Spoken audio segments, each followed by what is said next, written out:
Recap. I, 27 female, and my boyfriend, 34, have been together for 5 years and have worked really hard to save for a house. 2 weeks ago, we fell in love with the house and we put down an initial deposit to hold the property. Last week, we received some shocking news when my boyfriend's credit score came back as being bad. Long story short, we discovered that a family member living with him a few years ago has gotten a hold of the card at some point and has been using the card on and off since 2019. My boyfriend had zero knowledge of this. He hasn't had access to the account after they closed it, and it hasn't received statements or notices from the bank. The family member has diverted these to their address. We're now unable to successfully apply for a bank loan for our house, as they won't lend to my boyfriend with his credit the way it is. My boyfriend doesn't like conflict and will pay the debt, and we wait at least 2 years from the payoff date for his credit to regain some loss. He isn't even planning on mentioning anything to the family member. He wants it all to go away and thinks this family member is going through a rough time. I want my boyfriend to proceed with fraud charges and investigation. We have worked too hard to not have our dream house. Update. Am I the idiot for asking my boyfriend to charge his family member for fraud?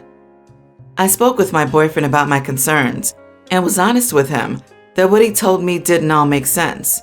He was adamant he didn't know anything about the credit card or the apparent inquiries on his credit account about payday loans. My boyfriend refuses to open any fraud investigations against this family member. He has said he will pay off the debt himself. But some other things came out during our conversation that he was hiding from me. Lying has been a big issue of his during our whole relationship. I have forgiven him for his lies in the past, but I can't keep ignoring the same issue every few months when he promises to change. But we're in the same spot every few months. And I'm not talking little lies. I'm talking big lies, and even bigger lies to cover up those lies. I know I'm stupid for giving him the benefit of the doubt. So in saying this, my boyfriend is now my ex-boyfriend. When I spoke with my boyfriend about my concerns above, he picked up his bag, walked out on me, and drove away. That was the last time I saw him in person. This is how this man dealt with an issue in our 5-year relationship. We haven't spoken much since, but I have definitely resigned to the fact my relationship is over. I think he's expecting me to forgive him like all the previous times. I have packed up his stuff and will return it to him after my city comes out of our 6th lockdown. There is a good ending to this story though. I spoke with my mortgage broker and the housing developers. I can't afford the original townhouse I fell in love with alone, but a smaller townhouse that I also loved came available, and I've been approved for this one. I paid my deposit 3 days before my birthday last month, so I bought a house by myself. Good for you. The problem with the liar is that they never quit. You constantly need to keep an eye on them as some kind of child. That's not what you want in a relationship. Congrats on your home purchase. Your ex did you a favor. Now you can start fresh. Wait, so why is everyone still thinking this known liar who runs away from problems has a family member that spent all that money? Maybe he spent it, is lying about it, and just ignored that debt. AKA, there is no made-up family member that did this. I just want to say that you are never stupid for loving someone, trusting them and wanting them to be their best selves. It is his fault he lied to you, not your fault that you believed him. If he wasn't so dishonest, then your decision to trust would have been fine. It's his lies that made it a bad decision, not yours for trusting him. Congratulations! You bought a house and got rid of excess baggage. You will love owning your own space, literally and metaphorically. Congratulations on buying your new home. I just have to ask though, does your ex know it's over? I only ask because if he doesn't know and discovers you've just bought a place yourself, he may think he can worm back in and not only have a place to live but also pay off this card. Haha, yes, he knows. I informed him when I took control of our joint bank account, split the funds between us, and closed the account, so I wasn't tied to him financially anymore. I've worked too hard to get to this place and won't let him come back and for me to bankroll his future. So this just happened this evening. I, female 26, and husband 31, got married around a year ago. We moved for his job, and since January, I've gone back to school for my MED for a teaching license to earn more money. As of April, I left my previous position and have been a somewhat housewife since then, with my husband paying most of the expenses. He had taken on paying my half of the rent since last year when he started making six figures, and I was earning around $30K. I assured him that when I left my position, I would be able to pay for myself for the upcoming months. However, since April, we took a short trip to the US and have spent most of my money. Initial savings was around $12K on the trip. The trip was for his friend's wedding. The rest of the money has been on food, school, approximately $1,000 a month, and bills. I pay electricity and water. He's upset that I didn't notify him sooner that I was running out of money buying food, etc. for the house, and says that what I have done is a red flag and something most couples would divorce over. His reasons: I didn't prepare for the upcoming months to pay for them. I didn't notify him when things were becoming difficult. I wasn't sure of my finances for the next couple of months. I understand I've been responsible for not informing him sooner, but am I the idiot for using up my savings? I just reached flat broke today, under $100 when this came up. As a side note, I do all the house-related work like cooking, cleaning, etc., and my husband has financial trauma, so he refuses to combine accounts. You are the idiot. You're living beyond your means, spending money you don't have, and expecting your husband to bail you out with his six-figure salary. And you didn't even warn him before you reached flat broke. Of course he's upset. You are the idiot. When it came time to spend $12,000 that you couldn't afford on a trip to another country, that's when you should have raised the concern. Unfortunately, your husband isn't a mind reader, and if you don't tell him that you're underwater until the water reaches the top of your head, it makes it very hard for him to help, or for the two of you to form a plan. Holy smokes, where to start? Why did you, a full-time student, pay $12,000 to attend his friend's wedding? Was that in your budget when you said you had enough money to cover your bills initially? But more to the point, why are your finances so divided? Why do you make him sound generous for paying your half of the rent when he makes over 3 times your salary? Of course he should do that. Does his entire salary go to necessities? If no, then he should be paying the utilities, etc., not you. Why were you afraid to tell him about your money problems until you had only $100 left? Your husband is clearly not on your team. He's right. This situation is divorce-worthy, but it's his bad actions and responses that make it so, not yours. So, everyone's the idiot here because I don't think you're acting like married partners. You need some financial counseling, at least because she's clearly unable to budget and he won't help his partner like I think he should, due to his past. Oh please, OP isn't a stay-at-home mother. She does the cooking and cleaning, but that's basically her only contribution to the household, as far as we know. I don't think it's at all fair to expect her husband to cover all of the expenses just because he was ambitious enough to pursue a high-paying job. My 24 female, mom died when I was a baby. I had a stepmother for a few years, and outside of this, dad was a single father to my 2 older full brothers and me. I also have some half-siblings and step-siblings, some of whom I've met and even lived with, and some who I have never even seen. I was way too young and got pregnant. I wanted to end it, but my dad had to sign off and refused, saying he couldn't do this to his grandchild. When I was in the last few weeks of pregnancy, Dad told me that we couldn't afford to keep the baby, so he arranged an adoption with some friends. I refused, saying that if he tried to force it, I would fight it every step of the way, as I had spent months adjusting to a future involving my son and was now ready for this. Dad said that if I was ready to be a parent, I could start by moving out, but he was pushing the adoption through if I couldn't do that by birth. I called my grandma, Dad's mom. She lived abroad but arranged to rent a flat in her name, which I then lived in, and she would pay the rent and send me money each week. She also reached out to my former stepmother, the mother of a few of my half-siblings, and got her to check up on me. With their help, I made it, finished my education at 19, and my uncle offered me a job in what is becoming the family business shortly after, through which I also met my boyfriend. Since my son was born, Dad has been reaching out to me, passively-aggressively apologizing and asking me to get in touch. He does this a few times a year. I've been ignoring him. Now he's getting married again, and they're all going. Grandma, stepmom, half-siblings, and my uncle. I said I would catch the next one. They objected, and their objections boil down to, they love me, but Dad has been trying to reach out to me for 8 years, And if I don't go to the wedding, then it won't change their relationships with me. But if I ever want to speak to Dad ever again, this will blow any chance of that to smithereens. Plus, it could be good for me to see Dad, and my son has never met his grandfather. While a part of me wants to go, there's an even larger part of me that doesn't.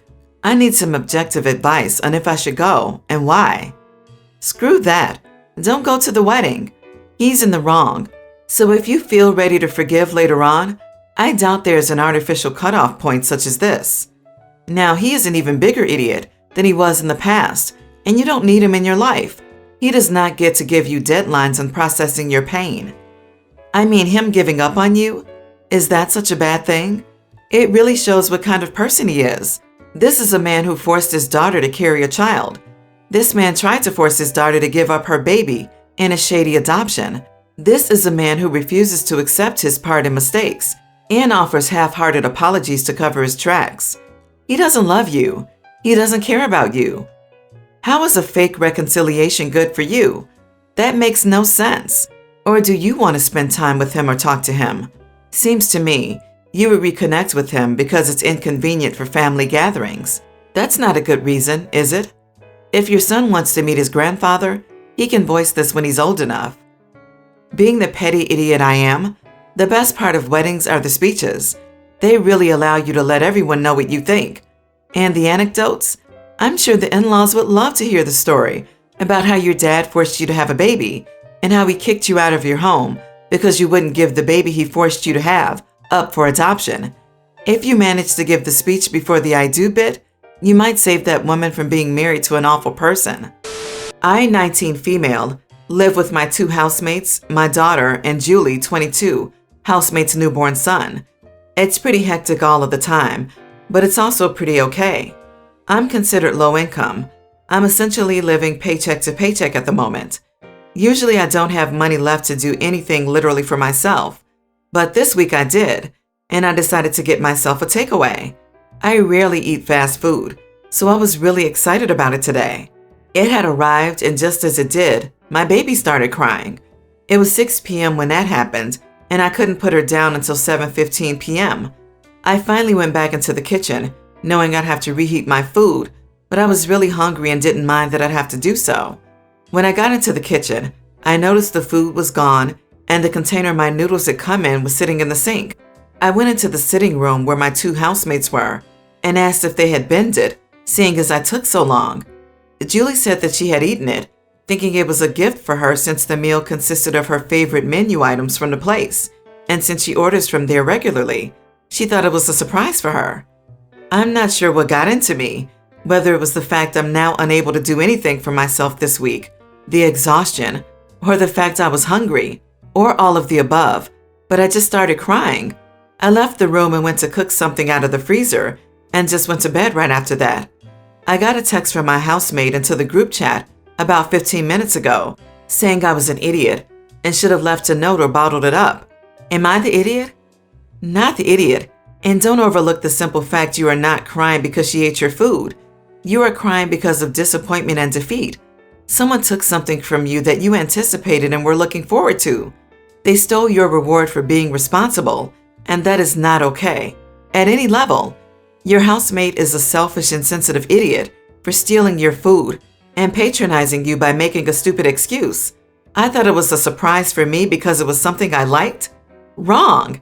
She stole from you when you least expected it, and then she lied. Now she's trying to guilt you into thinking it was somehow your fault for being upset. Your housemate owes you an apology and a new dinner. Also, get a new housemate. The one you have now is a selfish and narcissistic idiot. Not the idiot. Your housemate's logic is messed up. By her logic, anything that she sees in the house that doesn't have a tag or note attached to it is up for grabs? WTF? Does she expect you to put a note on everything you get and keep in the house because she can't keep her hands off it? Man, what even? Also, instead of apologizing to you for eating your food without your permission, she calls you an idiot, even after seeing how upset you were? She is a top-tier idiot. The housemate didn't assume anything. In all likelihood, she lied and just swiped that food. That she managed to convince OP to the point where OP asked here, rather than demanding to be reimbursed, hints at a certain dynamic between the two. OP, don't be a doormat. Insist that she pay you back for it. She's likely either lying to you or lying to herself that she thought it was a gift. If she thought it was a gift, she would have asked you. It's more likely that she thought it's a gift is a good cover for her stealing your food. So for context, my girlfriend has a friend who will go on a month-long social hiatus at least 3 times a year. She literally just cuts everyone out from her life, deletes her IG and all her social media, kicks herself out of group chats, and pretty much just goes completely off the grid. Whenever this happens, my girlfriend's friend group tries reaching out to her to support her.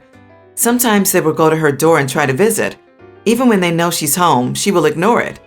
They ask her to go out when they call her, and she will just say no and hang up. So they pretty much do everything to get her to come back out, but she ignores all of them. Then on some random day, she will decide that she's done with ignoring her life and comes back as if nothing happened. Whenever my girlfriend or even me ask her what the heck happened, she will just say, I just felt like it. A lot of the girls just give up and just wait for her to come back because it's exhausting. I get exhausted watching them chase after her. She came back today, and my girlfriend frustratingly held a dinner party for her friends and their SOs and her at our place. I could tell she was sick and tired of having the chase after her because she just looked so dead the entire day. Everyone came over, and so did the social hiatus friend. It started off with everyone asking her what she's been doing, and she said it's not important. She started talking to me, and I ignored her and asked other people how their day was. She kept trying to test whether or not I was ignoring her, and so she just asked if I was. I still didn't respond to her. She started tearing up and said she had to leave. My girlfriend and her friends said I was being too mean, but what the heck does she expect? She literally makes everyone chase after her for a whole darn month, and when we have questions, she doesn't answer them. That's nonsense, and she doesn't deserve all this attention she's getting. Am I the idiot? Not the idiot. This friend is toxic. I could see if she was doing it for her mental health, but then she needs to say she takes a hiatus for her mental health, not just dropping off the grid. If I did that, my friends and family would freak out. Yes, not the idiot. She gets to drop off whenever she just feels like it. She should be able to handle being ignored just because someone else feels like it. But hey, don't dish it out if you can't take it. As to mental health, it's still selfish to never explain it. At some point on her good days, she might have mentioned that she sometimes needs a little quiet time all alone and isn't ready to be with people. Just that, and everyone will understand and not worry about her so much. But no, she does this regularly and seems to expect no repercussions. I think she likes the attention the behavior is causing. She certainly can't stand being ignored, even though she's aware that she ignores all her friends without explanation regularly. Not the idiot. It's completely normal and sometimes desirable even to take a break from social media or stay alone for some time. What is, however, not normal is doing all that and expecting people to chase after you. Your girlfriend's friend either has some serious issues or wants the attention connected to her comebacks. Either option is sad. She needs to solve her problems differently though. That behavior is really tiring.